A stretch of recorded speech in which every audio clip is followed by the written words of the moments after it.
কিয়ামতের পূর্বে পৃথিবীর শেষ রমজান কেমন হবে, যে রমজানে পুরো জমিনকে প্রবলভাবে কাঁপিয়ে দেওয়া হবে এবং চারদিকে ভয়াবহ ভূমিকম্পের ছড়াছড়ি হবে।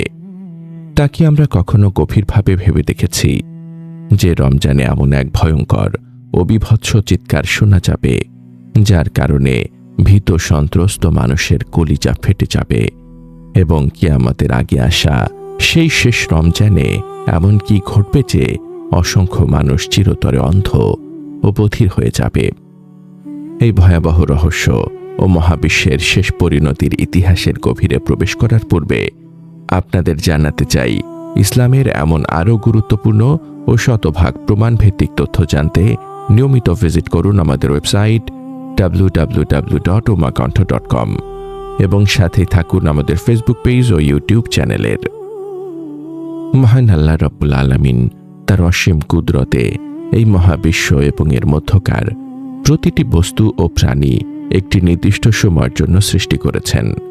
আর এই মহাবিশ্বের সৃষ্টির সাথেই আল্লাহ তাআলা এর ধ্বংস হওয়ার সময়ও নির্ধারণ করে দিয়েছেন, যে মহাধ্বংসের নামই হল কিয়ামত। এই পৃথিবী চিরস্থায়ী নয়, বরং এক সুনির্দিষ্ট ধ্বংসের দিকে এটি ক্রমশ এগিয়ে যাচ্ছে। আল্লাহ তাআলা পবিত্র কোরআনে অত্যন্ত সুস্পষ্টভাবে ইরশাদ করেছেন, ভূপৃষ্ঠে যা কিছু আছে সবই নশ্বর, কেবল আপনার মহিমাময় ও মহানুভব পালনকর্তার সত্তাই চিরঞ্জীব থাকবে। সূরা আর-রহমান আয়াত 26-27। হযরত আদম আলাইহিসসালাম থেকে শুরু করে আমাদের প্রিয় নবী হযরত মুহাম্মদ সাল্লাল্লাহু আলাইহি ওয়াসাল্লাম পর্যন্ত পৃথিবীতে আগমনকারী প্রতিটি নবী ও রাসূল তাদের নিজ নিজ উম্মতকে এই কিয়ামতের ভয়াবহতা সম্পর্কে সতর্ক করেছেন এবং কিয়ামতের আগে প্রকাশ পাওয়া নিদর্শনগুলো সম্পর্কে সুস্পষ্ট ধারণা দিয়েছেন। এই দুনিয়া সৃষ্টি থেকে শুরু করে ধ্বংস হওয়া পর্যন্ত কিয়ামতের যে নিদর্শনগুলো প্রকাশ পাবে সেগুলোকে মূলত তিনটি প্রধান ভাগে ভাগ করা হয়। এই তিনটি ভাগ পূর্ণ হওয়ার পরই পৃথিবী তার চূড়ান্ত ধ্বংসের মুখোমুখি হবে এবং ইসরাফিল আলাইহিসসালামের শিঙ্গায় ফুঁ দেওয়ার মাধ্যমে সবকিছুর অবসান ঘটবে। এই নিদর্শনগুলোর মধ্যে প্রথম ভাগটি হল আলামতে বাইদা, যা কিয়ামতের সেই সমস্ত অতি প্রাচীন নিদর্শনকে বোঝায় যেগুলো আজ থেকে হাজার হাজার বছর আগেই সম্পূর্ণরূপে পূর্ণ হয়ে গেছে। যেমন মানবজাতির সূচনা লগ্ন থেকে যুগে যুগে সমস্ত নবী রাসূলদের এই দুনিয়ায় আগমন এবং নিজ নিজ পথভ্রষ্ট উম্মতকে মহান আল্লাহ তাআলার একত্ববাদ বা তাওহীদের দিকে ডাকা। আমাদের শেষ নবী হযরত মুহাম্মদ সাল্লাল্লাহু আলাইহি ওয়াসাল্লাম এই পৃথিবীতে খাতামুন নবীন বা সর্বশেষ নবী হিসেবে শুভাগমন এবং মক্কার কাফেরদের দাবির পরিপ্রেক্ষিতে তার পবিত্র আঙুলের ইশারায় আকাশের চাঁদের সুস্পষ্টভাবে দুই খণ্ড হয়ে যাওয়ার সেই অলৌকিক ঘটনা, এসবই আলামতে বাইদার অন্তর্ভুক্ত, যা ইতোপূর্বেই সম্পন্ন হয়ে গেছে এবং এর কোনো অংশই আর বাকি নেই। কিয়ামতের নিদর্শনগুলোর দ্বিতীয় ভাগটি হল আলামতে সুগরা, যা কিয়ামতের ছোট নিদর্শন হিসেবে পরিচিত এবং এই নিদর্শনগুলোর প্রকাশ আমাদের প্রিয় নবী হযরত মুহাম্মদ সাল্লাল্লাহু আলাইহি ওয়াসাল্লামের পবিত্র যুগ থেকেই শুরু হয়ে গেছে। কিয়ামত যে অত্যন্ত সন্নিকটে তা বোঝাতে গিয়ে রাসূলুল্লাহ সাল্লাল্লাহু আলাইহি ওয়াসাল্লাম তার নিজের হাতের শাহাদাত আঙুল ও মধ্যমা আঙুলকে একত্রে মিলিয়ে তার উম্মতের সামনে একটি গভীর ইঙ্গিত প্রদান করেছিলেন। হযরত আনাস রাদিয়াল্লাহু তাআলা আনহু থেকে বর্ণিত একটি প্রামাণ্য হাদিসে এসেছে, রাসূলুল্লাহ সাল্লাল্লাহু আলাইহি ওয়াসাল্লাম তার শাহাদাত আঙুল ও তার পাশের আঙুলটি একে অপরের সাথে মিলিয়ে ইরশাদ করেছেন, আমাকে এবং কিয়ামতকে এই দুই আঙুলের মতো কাছাকাছি পাঠানো হয়েছে। সহিহ আল বুখারী 6504। অর্থাৎ এই দুই আঙুল একে অপরের যতটা কাছাকাছি অবস্থান করে, রাসূলুল্লাহ সাল্লাল্লাহু আলাইহি ওয়াসাল্লামের এই পৃথিবীতে আগমনের পর কিয়ামতও ঠিক ততটাই কাছাকাছি চলে এসেছে। আজ আমরা দুনিয়ার যে যুগে বা যে কালখণ্ডের অংশে বসবাস করছি, এটি হলো কিয়ামতের সেই চূড়ান্ত সময় যখন আলামতে সুগরা বা ছোট নিদর্শনগুলো সম্পূর্ণরূপে এবং অত্যন্ত স্পষ্টভাবে প্রকাশ পেয়ে গেছে। নবীজি সাল্লাল্লাহু আলাইহি ওয়াসাল্লাম তার উম্মতকে সতর্ক করে ইরশাদ করেছিলেন যে কিয়ামতের কাছাকাছি সময়ে এমন এক ভয়ঙ্কর ও ও অন্ধকার যুগ আসবে, যখন সমাজে ব্যভিচার ও জিনা অত্যন্ত সাধারণ ও মামুলি বিষয়ে পরিণত হবে। চারিদিকে অন্যায়, হত্যা এবং ধ্বংসলীলা ব্যাপক আকারে ছড়িয়ে পড়বে, আর মানুষের মাঝে সুদের কারবার এমন ভয়াবহভাবে বৃদ্ধি পাবে যে কেউ চাইলেও এর ধুলোবালি থেকে নিজেকে সম্পূর্ণ মুক্ত রাখতে পারবে না। তিনি আরো সতর্ক করেছিলেন যে এমন এক সময় আসবে যখন নারীরা পোশাক পরিধান করা সত্ত্বেও তাদের উলঙ্গ মনে হবে, এবং সমাজে গায়ক বাদকদের আধিক্য এমনভাবে বৃদ্ধি পাবে যে মানুষ মহান আল্লাহর স্মরণ ও দিনের পথ সম্পূর্ণ ভুলে যাবে। মানুষ অবলীলায় মহান আল্লাহর হুকুম, নামাজ পড়া ছেড়ে দেবে। মিথ্যাবাদী ও প্রতারক মানুষকে সমাজে সত্যবাদী ও বিশ্বস্ত বলে বিশ্বাস করা হবে, এবং প্রকৃত সত্যবাদী ও আমানতদার মানুষকে মিথ্যাবাদী ও অযোগ্য হিসেবে গণ্য করা হবে। মানুষ সামান্য দুনিয়াবী স্বার্থের জন্য নিজের অমূল্য দিনকে বিক্রি করে কেবল দুনিয়া জমা করতে ব্যস্ত হয়ে পড়বে, আর নারীরা প্রকাশ্যে পুরুষদের সাদৃশ্য গ্রহণ করবে, এবং পুরুষেরা অত্যন্ত নির্লজ্জভাবে নারীদের সাদৃশ্য গ্রহণ করবে। এই সমস্ত নিদর্শন, যা আজ আমাদের বর্তমান সমাজে জলজ্যান্ত বাস্তব হিসেবে প্রতিনিয়ত ঘটে চলেছে, তা আলামতে সুকরারি শতভাগ পূর্ণতার প্রমাণ বহন করে। কিয়ামতের সময় যত ঘনিয়ে আসবে, সময়ের গতি ও বারাকা ততটাই দ্রুত হারিয়ে যাবে বলে নবীজি সাল্লাল্লাহু আলাইহি ওয়াসাল্লাম আমাদেরকে গভীরভাবে সতর্ক করেছেন। তিনি ইরশাদ করেছেন, কিয়ামত ততক্ষণ পর্যন্ত কায়েম হবে না যতক্ষণ না সময়গুলো পরস্পরের অত্যন্ত কাছাকাছি চলে আসবে, অর্থাৎ সময়ের বারাকা এমনভাবে উঠে যাবে যে দীর্ঘ একটি বছর দেখতে দেখতে এক মাসের সমান হয়ে যাবে, একটি মাস চোখের পলকে এক সপ্তাহের সমান হয়ে যাবে, একটি দীর্ঘ সপ্তাহ একটি ছোট দিনের সমান হয়ে যাবে, একটি দিন মাত্র 1 ঘন্টার সমান মনে হবে, এবং 1 ঘন্টা একটি ক্ষুদ্র অগ্নিস্ফুলিঙ্গের মতো দ্রুত ফুরিয়ে যাবে, যা দপ করে জ্বলে উঠেই তাৎক্ষণিকভাবে পুড়ে ছাই হয়ে যায়। সুনান তিরমিজি 2332। অর্থাৎ কিয়ামতের আগে সময় এত দ্রুত গতিতে পার হবে যে মানুষ নিজেদের জীবন গুছিয়ে নেওয়ার বা কোনো কিছুরই হিসাব মিলাবার সুযোগ ও খবর পাবে না। আর এখন সেই সময় খুব বেশি দূরে নয় যখন কিয়ামতের তৃতীয় ও চূড়ান্ত পর্ব অর্থাৎ আলামতে কুবরা বা বড় নিদর্শনগুলোর প্রকাশ ঘটতে শুরু করবে।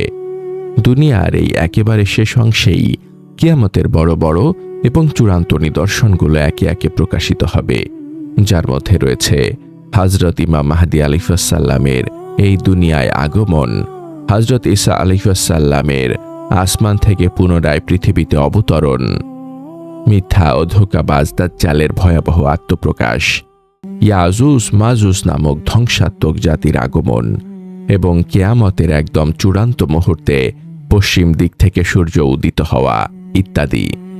এই বড় নিদর্শনগুলোর মধ্যেই কিয়ামতের অত্যন্ত নিকটবর্তী সময়ে আসা দুনিয়ার শেষ রমজানুল মোবারকের বিষয়টি অত্যন্ত গুরুত্বের সাথে উল্লেখিত হয়েছে, যে সম্পর্কে রাসূলুল্লাহ সাল্লাল্লাহু আলাইহি ওয়াসাল্লাম তার উম্মতকে পূর্ণরূপে ও অত্যন্ত স্পষ্টভাবে সতর্ক করে গেছেন। রাসূলুল্লাহ সাল্লাল্লাহু আলাইহি ওয়াসাল্লাম দুনিয়ার শেষ রমজান সম্পর্কে বলতে গিয়ে ইরশাদ করেছেন যে সেই রমজানে আসমান থেকে একটি অত্যন্ত ভয়ঙ্কর, বিকট ও হৃদয় কাঁপানো শব্দ শোনা যাবে। এই বিকট ও বিভৎস শব্দটি এতই জোরালো ও ভয়ঙ্কর হবে যে এটি শোনার পর দুনিয়ার প্রতিটি মাখলুক থমকে যাবে, এবং মানুষ চরম আতঙ্কিত হয়ে এই আওয়াজের সন্ধানে চারদিকে ছুটে পড়বে যে এটি কেমন আওয়াজ ছিল এবং কোথা থেকে এসেছিল। কিন্তু কোনো সাধারণ মানুষই এই আসমানি আওয়াজের প্রকৃত সন্ধান পাবে না। সাহাবা ইকরাম যখন চরম কৌতূহল ও ভয়ের সাথে রাসূলুল্লাহ সাল্লাল্লাহু আলাইহি ওয়াসাল্লামকে জিজ্ঞাসা করলেন, হে আল্লাহর রাসূল, এই ভয়াবহ চিৎকার কি রমজানের প্রথম অংশে শোনা যাবে, নাকি মধ্যভাগে, নাকি রমজানের শেষ ভাগে? তখন নবীজি সাল্লাল্লাহু আলাইহি ওয়াসাল্লাম ইরশাদ করলেন যে ওই বিকট আওয়াজটি রমজানের মধ্যভাগে প্রকাশ পাবে, যখন মধ্য রমজানে জুমাবার বা শুক্রবারের রাত উপস্থিত হবে। তখন সেই পবিত্র রাতে আসমান থেকে একটি অত্যন্ত জোরালো ও বিকট চিৎকার শোনা যাবে। এই আওয়াজটি এতই ভয়ঙ্কর ও অকল্পনীয় হবে যে এর প্রভাবে গভীর ঘুমে আচ্ছন্ন ঘুমন্ত ব্যক্তি হঠাৎ করে আতঙ্কে জেগে উঠবে, দাঁড়িয়ে থাকা ব্যক্তি নিজের ভারসাম্য হারিয়ে ভয়ে মাটিতে বসে পড়বে এবং সম্ভ্রান্ত ঘরের যে পর্দানশীল নারীরা কখনো বাড়ির বাইরে আসে না, তারাও পর্যন্ত জীবনের ভয়ে আর্তনাদ করতে করতে ঘর থেকে বেরিয়ে আসবে। এই বিভৎস চিৎকারের কারণে পুরো পৃথিবীতে প্রায় 70,000 মানুষ তাৎক্ষণিকভাবে অজ্ঞান হয়ে যাবে। 70,000 মানুষ চিরতরে তাদের দৃষ্টিশক্তি হারিয়ে অন্ধ হয়ে যাবে। 70,000 মানুষ ভয়ে তাদের দিকভ্রান্ত হয়ে পথ হারিয়ে ফেলবে এবং এই ভয়াবহ চিৎকারের চরম আতঙ্কে 70,000 কুমারী মেয়ের সতীত্ব পর্যন্ত নষ্ট হয়ে যাবে। হযরত আব্দুল্লাহ ইবনে মাসউদ রাদিয়াল্লাহু তাআলা আনহু থেকে বর্ণিত একটি দীর্ঘ বর্ণনায় বলা হয়েছে যে 15ই রমজানের জুমার রাতে এই বিকট বিস্ফোরণ বা আওয়াজটি ঘটবে এবং সেই বছরটি হবে অসংখ্য ভয়াবহ ভূমিকম্পের বছর, যখন মাটি বারবার কেঁপে উঠবে। কিয়ামতের আগে আসা সেই শেষ রমজানে একটি দৃশ্যমান সূর্যগ্রহণ হবে এবং আকাশের বুকে ধূমকেতুর মতো কোনো একটি অচেনা ও অত্যন্ত উজ্জ্বল বস্তু দৃশ্যমান হবে, যা মানুষকে আরও বেশি ভীত করে তুলবে। এছাড়া কিয়ামতের আগে আসা সেই শেষ রমজানুল মোবারকে সিরিয়ায় সুফিয়ানি গোষ্ঠীর পক্ষ থেকে সাধারণ ও নিরীহ মুসলমানদের ওপর এক ভয়াবহ পৈশাচিক গণহত্যা চালানো হবে, যা পুরো মুসলিম বিশ্বকে শোকাহত করবে। সাহাবা ইকরাম যখন চরম উদ্বেগের সাথে রাসূলুল্লাহ সাল্লাল্লাহু আলাইহি ওয়াসাল্লামকে জিজ্ঞাসা করলেন, হে আল্লাহর রাসূল, আপনার উম্মতের মধ্যে এই ভয়াবহ আওয়াজ ও ফিতনা থেকে কে নিরাপদ থাকবে এবং বাঁচার উপায় কি? তখন করুণাময় নবীজি সাল্লাল্লাহু আলাইহি ওয়াসাল্লাম তার উম্মতের মুক্তির পথ বাতলে দিয়ে ইরশাদ করলেন, যে ব্যক্তি ওই সময় নিজের ঘরের ভেতরে অবস্থান করবে, জানালার দরজা শক্তভাবে বন্ধ করে দেবে, নিজের শরীরকে একটি পুরু চাদর দিয়ে ভালোভাবে মুড়িয়ে নেবে, নিজের 2 কান আঙুল দিয়ে শক্তভাবে বন্ধ করে রাখবে এবং যখনই সেই আসমানি চিৎকার অনুভব করবে, তখনই সাথে সাথে মহান আল্লাহ তাআলার দরবারে সেজদায় লুটিয়ে পড়বে। সেজদায় গিয়ে সে আল্লাহর দরবারে অঝরে কেঁদে কেঁদে নিজের জীবনের গুনাহের জন্য ক্ষমা চাইবে, দোয়া করবে এবং অত্যন্ত জোরে জোরে তাকবীর তথা আল্লাহু আকবার পাঠ করবে। কেবলমাত্র সেই ঈমানদার ব্যক্তি এই ভয়াবহ বিপদ থেকে নিরাপদ থাকবে এবং যে এমনটি করবে না, সে নিশ্চিতভাবে ধ্বংস হয়ে যাবে। নবীজি সাল্লাল্লাহু আলাইহি ওয়াসাল্লাম আরও ইরশাদ করেছেন যে রমজানে এই ভয়ানক আওয়াজ শোনা যাবে, তারপর পরই যেন প্রতিটি মানুষ অন্তত 1 বছরের খাবার নিজের ঘরে বা বাসস্থানে সাবধানে জমা করে নেয়, কারণ এরপর এই দুনিয়া থেকে ধীরে ধীরে রিজিক তুলে নেওয়া হবে এবং চরম খাদ্যাভাব ও দুর্ভিক্ষ দেখা দেবে। এই প্রথম বিকট আওয়াজের পর আকাশ থেকে আরও 2টি আওয়াজ প্রকাশ পাবে। প্রথম আওয়াজটি হবে আল্লাহর সম্মানিত ফেরেশতা হযরত জিবরাইল আলাইহিস সালামের আওয়াজ এবং দ্বিতীয় আওয়াজটি হবে মানুষের চিরশত্রু অভিশপ্ত শয়তানের ধোঁকাপূর্ণ আওয়াজ, যা মানুষকে বিভ্রান্ত করার চেষ্টা করবে। এই রমজানের ভয়াবহ ঘটনার পর যখন শাওয়াল মাস আসবে, তখন মানুষের মাঝে চারদিকে এক চরম বিশৃঙ্খলা, হানাহানি ও শোরগোল শুরু হয়ে যাবে। এরপর জিলকদ মাসে উপজাতীয়দের মধ্যে ভয়াবহ বিদ্রোহ দেখা দেবে এবং পবিত্র জিলহজ মাসে শুরু হবে ব্যাপক রক্তপাত ও নির্মম হত্যাযজ্ঞ। মানুষের মধ্যকার দয়া, মায়া ও মানবতা সম্পূর্ণরূপে বিলুপ্ত হয়ে যাবে এবং পুরো পৃথিবী এক চূড়ান্ত ধ্বংসের দ্বার প্রান্তে এসে দাঁড়াবে। এই সমস্ত ভয়াবহ নিদর্শনগুলো আমাদের অত্যন্ত স্পষ্টভাবে মনে করিয়ে দেয় যে মহান আল্লাহর নির্ধারিত কিয়ামতের সময় অত্যন্ত সন্নিকটে এবং আমাদের উচিত প্রতিটি মুহূর্ত আল্লাহর স্মরণে, তাওবায় ও ইবাদতে অতিবাহিত করা, কারণ কেউই জানে না কখন কার জীবনে দুনিয়ার এই শেষ রমজান উপস্থিত হয়ে যাবে।